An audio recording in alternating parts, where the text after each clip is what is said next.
Welcome to episode number 2, Full House Finds. I am the Full House Flipper. My name is Robert, and today we're going to do something a little different. I know the last episode we showed you the sales that we had. Well, this time we're going to show you a collection that we just picked up. It's a little bit of a different, I guess a mix of things. A friend of mine said, hey, I'm downsizing, get rid of some stuff. So, I'll cut you a deal, we'll work out a price or whatever. So what we agreed upon was I'd take all the stuff, look it up, and then I'd make him an offer on it. So I just wanted to show you what he had. I think some of this is leftover inventory from a toy show he did here in Mississippi. I think it was over in Pearl, Mississippi. And so he had set up and, was selling things at a toy show. And I guess this is just leftover stuff. So he downsized, and we're going to take a look at it. He had several G.I. Joe figures. These were from 2020, I believe. And I think this is Roadblock. Yeah. And I got a little cheat sheet, so I'm going to be checking that out as well. That way I can give you kind of an idea of what's in here and what the prices are. I believe Roadblock, I'll give you a little close-up, it's going for around $20-25 on eBay. That's without shipping, so shipping will definitely be extra on that. And so that's a pretty good little deal. We had Destro next. Show you that. Right there. And on Destro, he was going for about 20 as well. So not too bad. This may be what they're going for in store. I'm not real sure. But G.I. Joe's not something I really got into. I remember watching it as a kid, and I was really into the cartoon. But as far as the toys, the figures, I never really had any as a child. So I guess that fandom never carried over into adulthood. But I do think they are really cool figures. Storm Shadow, that's a very cool figure. And we had 2 of these. I've got them stacked over on the table here behind me.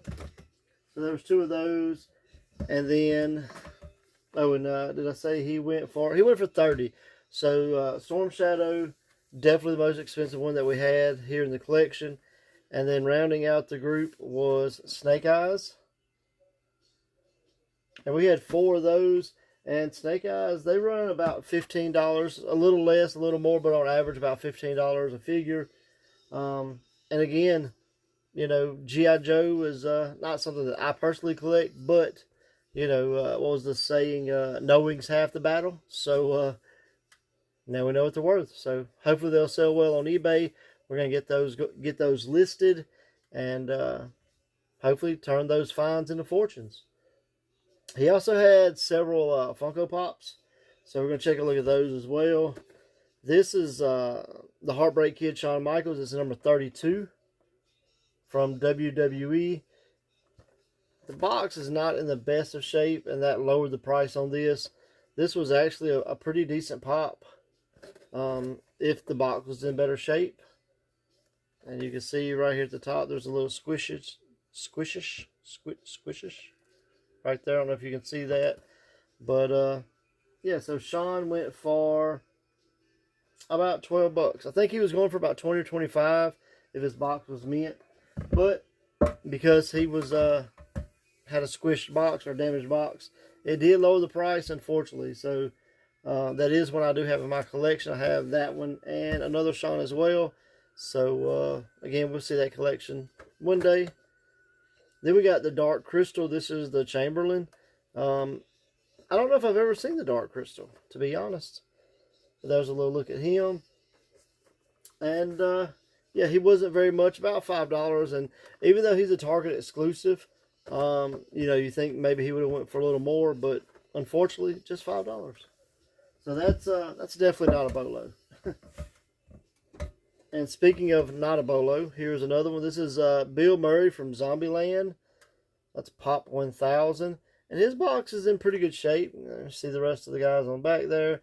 But unfortunately, he was only going for about $3 or $4 plus shipping. So I guess it's just not a desirable one. There is a Chase version of this, and the Chase was a little more expensive. But old Bill here just didn't cut it. It wasn't a Bolo. Then we have the Joker. This is from Batman Arkham Asylum. And this is the orange chrome Joker. It's the Target exclusive as well. And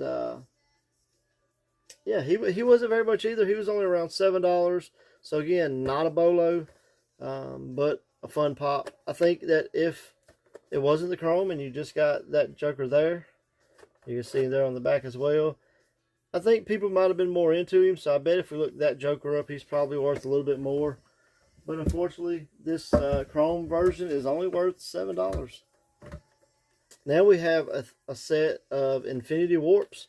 It's where they're warping two heroes together. This is Arachnite, Walgreens exclusive. It glows in the dark.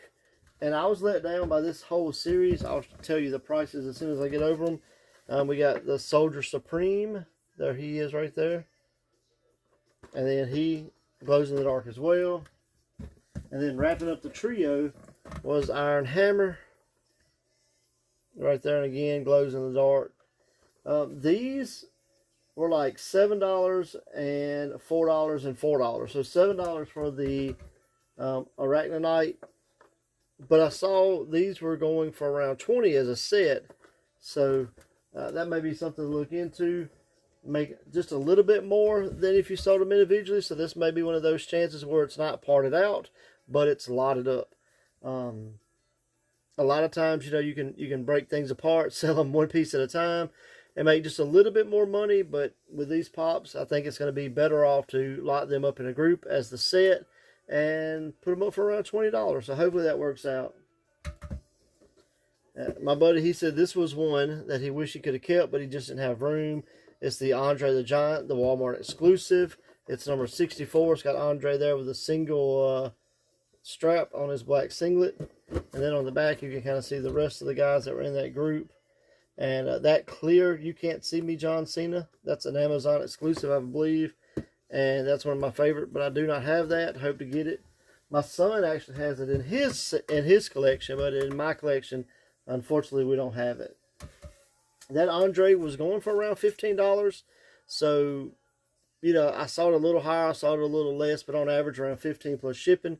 So I think what hurt that pop is the fact that it was in a bigger box. It wasn't, you know, your standard Funko where you can put it on your wall or whatever, and it kind of go with all the other figures, which makes sense with him being larger than life, being the 8th wonder of the world. Definitely deserves a bigger pop. So I'm glad they done it, but I do think it hurts the value a bit. And rounding out is the last pop. This is Star Wars, The Mandalorian with the Child. And it is number 390. It's the larger pop as well. And the box is in pretty decent shape. It's got a little scuffage, a little rubbage right at the top. I don't know if you can see that yet. Right there. And I guess that's from maybe something sitting on top of it or whatever. It's a little rounded there. It didn't crease as well, I guess, when they made it in the factory. So that small defect definitely wore it down and rubbed. I still think this is okay. And it's going for about $15 to $18. So hopefully, you know, make a little money with that. It's definitely not the find to fortune we'd like to have, but it's still there. Being on wrestling, this is something cool. I thought he had a lot of these TV guides. And there's The Rock on that one. Here's another one with The Rock. Then we got Stone Cold. Oh, hell yeah. Austin 316 right there. The Dead Man. He's got a extra thick cover there. Then we got China. She's very patriotic in this picture. Then Goldberg. Right there. Who's next? Well, who's next? Hollywood Hogan. These are very cool. These are probably something I'm going to buy for my collection. I don't have these. I'm a big wrestling media collector. See, that one's got a little crease page. But magazines, VHS tapes, DVDs, that kind of thing, I'm really into it. Mainly anything wrestling related I'm into. But I definitely like the old media. So, with those only being worth about $2 each, definitely probably going to add those to my collection. We also had these Dragon Ball Z figures. They're small. These were not worth very much at all. I believe this is Son of Goku, maybe. and not a huge Dragon Ball Z fan. Seen a few episodes. I kind of know who some of the characters are, but I definitely don't know enough about them. This was, I had to write her name down because I don't remember who she was. Bulma, maybe? And she wasn't worth it very much at all either. They were both worth like $3 or $4 maybe. But then this one surprised me. This is the Cocoon Fiza. I believe that's how you say his name. Very cool, very cool. Just a little bit different. And I think because it was different, made it valuable. And this one was actually running for about $30 that I saw on eBay. And they were several listed and several sold. So I guess that's definitely Bolo. These are from Ben Presto, I guess how you say it. And they're just Dragon Ball minifigures. And they were very cool. If you find them in the box, I think that made them a little bit more valuable. Being these are out of box and being open, definitely lower the value on that. But that Cocoon one definitely surprised me. I believe that's all we got. Yeah, we had 2 of those Son of Gokus. So, you know, that'll help out. But again, when they're only worth a couple dollars, definitely not a Bolo. So, for the most part, I guess those were commons. And then the Cocoon Fiza was definitely probably a more rare figure. So that definitely helped. But it was very cool that he gave us this box, hooked us up with this box. We're going to put him a price together, add him up, and work out a deal with him. He did have a ton of Blu-rays and DVDs, and we may get to those as well in a different episode. But a lot of it was just the standard stuff you see all the time, the Spider-Mans, the Iron Mans, you know, Green Hornet. There were some wrestling DVDs in there as well, so we may look at those in a different episode. But for the most part, you know, not really going to check all those out. But I hope you enjoyed this episode, a little different, unboxing some stuff, showing how we got some stuff. It's cool to let people know what you do, that you are reselling, and, you know, you're willing to sell for them, give them a commission, basically give them a little bit higher price if they were going to yard sell them or something like that. But it takes all the work out of it for them. So that's definitely a cool way to source, especially if you've got friends and family and that kind of thing that's willing to help you out. But until next time, thanks for watching Full House Finds.